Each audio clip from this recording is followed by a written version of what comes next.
দুই রাকাত ফরজ ও দুই রাকাত সুন্নত নামাজে সূরা পড়ার নিয়ম কি? দুই রাকাত বিশিষ্ট ফরজ নামাজে সূরা পড়ার নিয়ম কি এবং দুই রাকাত বিশিষ্ট সুন্নত নামাজে সূরা পড়ার নিয়ম কি? আজকের ভিডিওতে আমরা এই সম্পর্কে আলোচনা করব ইনশাআল্লাহ। কারণ আমাদের সমাজের অনেক মানুষ নামাজ পড়ে, কিন্তু সূরা কেরাত পড়ার যে নিয়ম, ধারাবাহিকতা এসব তারা জানে না। অথচ আল্লাহ তাআলা নামাজে কোরআন তেলাওয়াত করা ফরজ করে দিয়েছে। কারণ এই কেরাত না পড়তে পারলে আমাদের কি হবে না? নামাজ হবে না। এই কারণে দুই রাকাত বিশিষ্ট ফরজ নামাজে এবং দুই রাকাত বিশিষ্ট সুন্নত নামাজে সূরা পড়ার নিয়ম সম্পর্কে আজকে আমরা জানবো ইনশাআল্লাহ। এজন্য ভিডিওটা যদি আপনার জন্য উপকারী হয়ে থাকে, অবশ্যই ভিডিওতে একটা লাইক দেবেন এবং চ্যানেলে নতুন হয়ে থাকলে অবশ্যই আপনি চ্যানেলটি সাবস্ক্রাইব করবেন।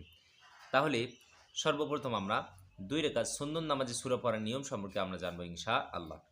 ধরেন ফজরের দুই রাকাত সুন্নত নামাজ, আমরা এই দুই রাকাত সুন্নত নামাজে দুই রাকাতেই জোড়া সূরা পড়তে হবে। এই দুই রাকাতেই জোড়া সূরা পড়তে হবে। জোড়া সূরা পড়ার অর্থ সূরাতুল ফাতিহার সাথে আরেকটা করে সূরা মিলাতে হবে। সূরাতুল ফাতিহার সাথে কি করতে হবে? আরেকটা সূরা পড়তে হবে। তাহলে ধরুন আমরা ওই দুই রাকাত নামাজ প্র্যাকটিক্যালি আমরা আদায় করি একটু ইনশাআল্লাহ। তাহলে সর্বপ্রথম আমরা নামাজের নিয়ত করবো, হে আল্লাহ, আমি ফজরের দুই রাকাত সুন্নত নামাজ আদায় করতেছি, আল্লাহু আকবার বলে হাত বাঁধলেন তাকবীর দিয়ে। হাত বাঁধার পরে, কারণ এই প্রথম তাকবীরটা যদি কোনো মানুষ না দেয় তাহলে তার কি হবে না? নামাজ হবে না। কারণ প্রথম তাকবীরটা দেওয়া হলো ফরজ। এই তাকবীরটা দেওয়ার পরে আপনাকে সানা পড়তে হবে, সুবহানাকাল্লাহুম্মা ওয়া বিহামদিকা ওয়া তাবারাকা ইসমুকা ওয়া তাআলা জাদ্দুকা ওয়া লা ইলাহা গায়রুক। এটা পড়ার পরে আপনাকে আউযু বিল্লাহি মিনাশ শাইতানির রাজিম বিসমিল্লাহির রহমানির রহিম এটা পড়া শেষ হয়ে গেলে এরপরে সূরাতুল ফাতিহা পাঠ করতে হবে। আলহামদুলিল্লাহি রাব্বিল আলামিন আর রহমানির রহিম মালিকি ইয়াউমিদ্দিন ইয়্যাকা না'বুদু ওয়া ইয়্যাকা নাস্তাঈন ইহদিনাস সিরাতাল মুস্তাকিম সিরাতাল লাযীনা আন'আমতা আলাইহিম গায়রিল মাগদুবি আলাইহিম ওয়ালাদ-দাল্লিন আমিন। সূরাতুল ফাতিহা শেষ হয়ে গেলে আমরা বিসমিল্লাহির রহমানির রহিম পাঠ করব। পাঠ করার পরে আমরা এর সাথে আরেকটা সূরা মিলাবো। ধরেন আমি আলাম তারা পারি, আলাম তারা পড়ব। আলাম তারা কাইফা ফাআলা রাব্বুকা বিআসহাবিল ফিল আলাম ইয়াজআল কাইদাহুম ফি তাদলিল ওয়া আরসালা আলাইহিম তায়রান আবাবিল তারমিহিম বিহিজারাতিম মিন সিজিল ফাজআলাহুম কাআসফিম মাকুল। তো জোড়া সূরা পড়ার অর্থ হলো সূরাতুল ফাতিহার সাথে আরেকটা সূরা মিলানো, পাঠ করা। পড়া শেষ হয়ে গেলে আমরা আল্লাহু আকবার বলে রুকুতে যাব। রুকুত তাসবিহ পড়ব, সুবহানা রাব্বিয়াল আযীম সুবহানা রাব্বিয়াল আযীম সুবহানা রাব্বিয়াল আযীম। এরপরে আমরা সামি আল্লাহু লিমান হামিদা বলবো। এরপরে আমরা পড়ব রব্বানা লাকাল হামদু হামদান কাসীরান তাইয়্যিবান মুবারাকান ফি। এরপরে আমরা আল্লাহু আকবার বলে সিজদায় চলে যাব। সিজদায় যাওয়ার পরে আমরা সিজদার তাসবিহ পাঠ করব, সুবহানা রাব্বিয়াল আ'লা সুবহানা রাব্বিয়াল আ'লা সুবহানা রাব্বিয়াল আ'লা। সিজদার তাসবিহ পড়া হয়ে গেলে আমরা আল্লাহু আকবার বলে বসবো। বসার পরে আমরা একটা দোয়া পড়বো, আল্লাহুম্মা গফিরলি ওয়ারহামনি ওয়াহদিনি ওয়াআফিনি ওয়ারযুকনি। এটা পড়া শেষ হয়ে গেলে আমরা আল্লাহু আকবার বলে আবার সিজদায় যাব। সিজদায় যাওয়ার পরে সিজদার তাসবিহ পাঠ করার পরে আমরা আল্লাহু আকবার বলে দ্বিতীয় রাকাত নামাজের জন্য দাঁড়িয়ে যাব। দ্বিতীয় রাকাত নামাজে দাঁড়িয়ে আবার আমরা জোড়া সূরা পাঠ করব। প্রথমে সূরাতুল ফাতিহা পড়ব, তার সাথে আবার জোড়া সূরা পাঠ করব। তাহলে বিসমিল্লাহির রহমানির রহিম বলে সূরাতুল ফাতিহা পড়বেন, আলহামদুলিল্লাহি রাব্বিল আলামিন।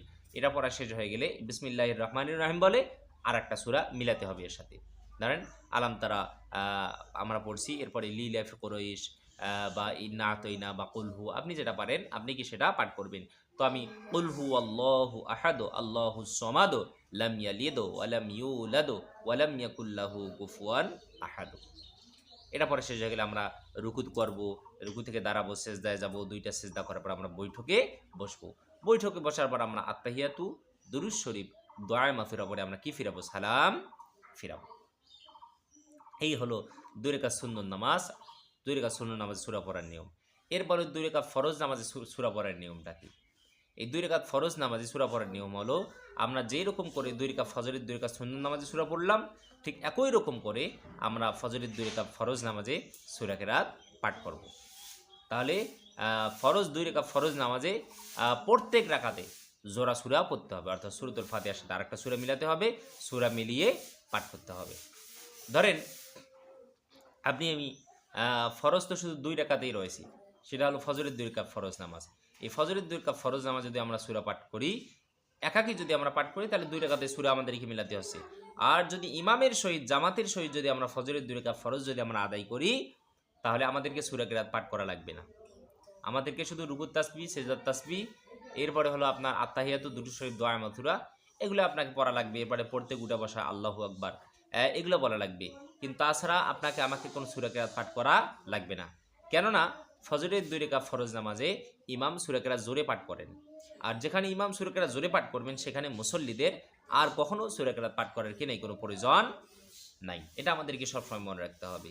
তাহলে 2 রাকাত ফরজ নামাজ যদি হয় তাহলে 2 রাকাতেই আমরা ইমামের পিছনে যদি আদায় করি তাহলে আমাদেরকে কোনো সূরা কিরাত পাঠ করা লাগবে না, শুধু আমাদেরকে দোয়াগুলো পড়া লাগবে।